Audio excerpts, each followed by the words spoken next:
कांग्रेस का ये शिकायत करना आप तो जानते होंगे अपने सहयोगियों से कि आप हमारे पे आप सेम पेज पर हमारी तरह बस सीधे सीधे मना क्यों नहीं कर देते हो कि साहब कोई नथिंग डूइंग 17 अप्रैल को खिलाफ वोट दिया था, इस बारी खिलाफ वोट देंगे। ये क्या बात हुई कि विचार करेंगे? जायज है ये? जायज की बात नहीं, इसको समझिए पार्लियामेंट्री पॉलिटिक्स को।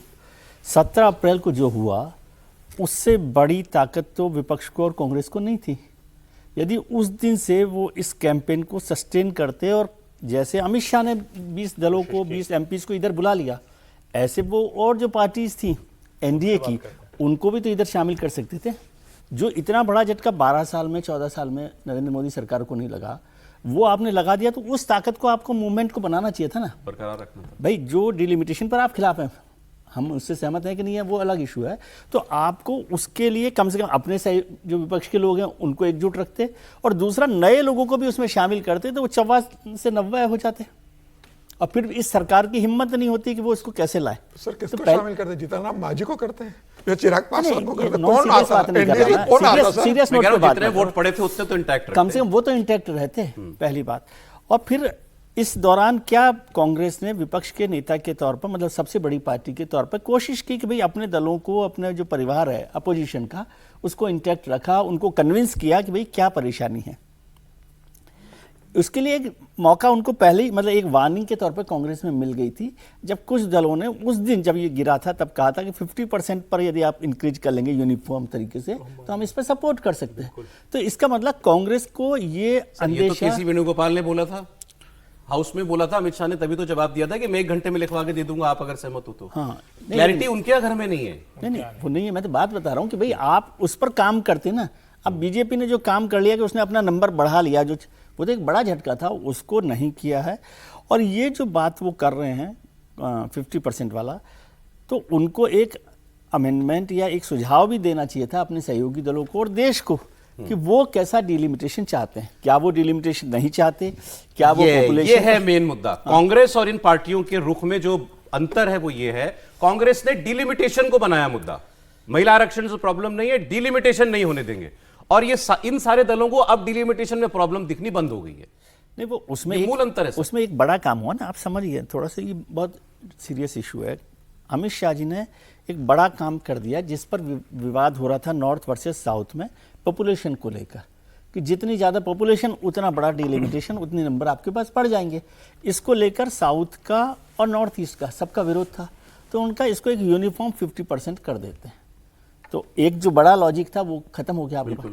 अब इसमें कांग्रेस का बड़ा लॉजिक है, वो भी लॉजिकल है, ऐसा नहीं है कि नहीं है। ऐसा समझना कि हम कांग्रेस को सुनते नहीं इसलिए हम समझते हैं कि कुछ भी बात कह रहे हैं। वो कह रहे हैं कि 50% जो बढ़ाया गया है वो एब्सोल्यूट गैप को बढ़ा रहा है पार्लियामेंट में, और वो फैक्ट है। अब वो एब्सोल्यूट गैप जो आप कह रहे हैं, क्यों नहीं आपने अपने सहयोगी दलों को और देश को इसके लिए कन्विंस किया? सबसे बड़ी बात आप सर, फिर वही बात, सबसे बड़ा, सबसे मुखर विरोध रखने, आप ठीक कह रहे हैं बात को, ठीक है, वो उनका लॉजिक वो है। हाँ। लेकिन इस लॉजिक पर तो फिर आपको डीएमके को साथ रखना था ना। मैं तो यही कह रहा हूं, पहले तो तुमने डीएमके को लात मार के बाहर किया। हाँ। अपने गठबंधन से। अब वो तो मतलब दिल जला है वो तो। नहीं, मैं तो ये कह रहा हूं कि वो 54 दिल जले तो नस काट लेते हैं अपनी। 54 को 50 को 60 को वो तो उस मोड में है डीएमके। कॉलेज टाइम से निकलिए अभी।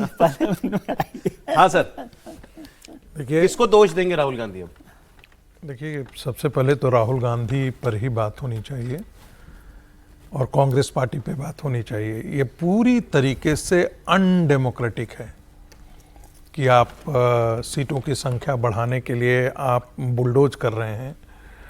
कि भाई हम सब जानते हैं कि जनसंख्या के अनुसार सीट तय होती है। लोकतंत्र का यही मतलब होता है। हम प्रतिनिधित्व किसका देते हैं? जनता का देते हैं।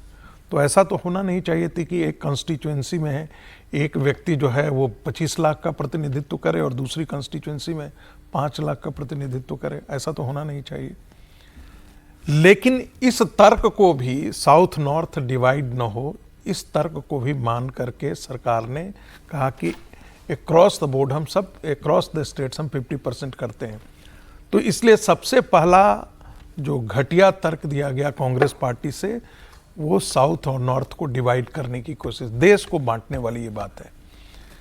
दूसरी बात, अब जब सरकार ने ये तय कर लिया कि ठीक है हम अक्रॉस द बोर्ड सबका ये है, तब अब तर्क आ रहा है जो विजय जी तर्क दे रहे हैं ये कांग्रेस का तर्क मैं बता रहा हूँ। नहीं मेरा बिल्कुल तर्क सही नहीं। बात है जो विजय जी मैंने बताया, हमने ये नहीं कहा कि विजय जी तर्क दे रहे हैं, जो विजय जी ने बताया बिल्कुल सही बताया कि भाई कल भी इसका चर्चा हुआ था कि 72 सीटें यदि महाराष्ट्र का हो जाता है और उत्तर प्रदेश जो है वो 120 हो जाता है तो दोनों के बीच का गैप जो पहले गैप था और बाद का जो गैप है वो बढ़ जाएगा।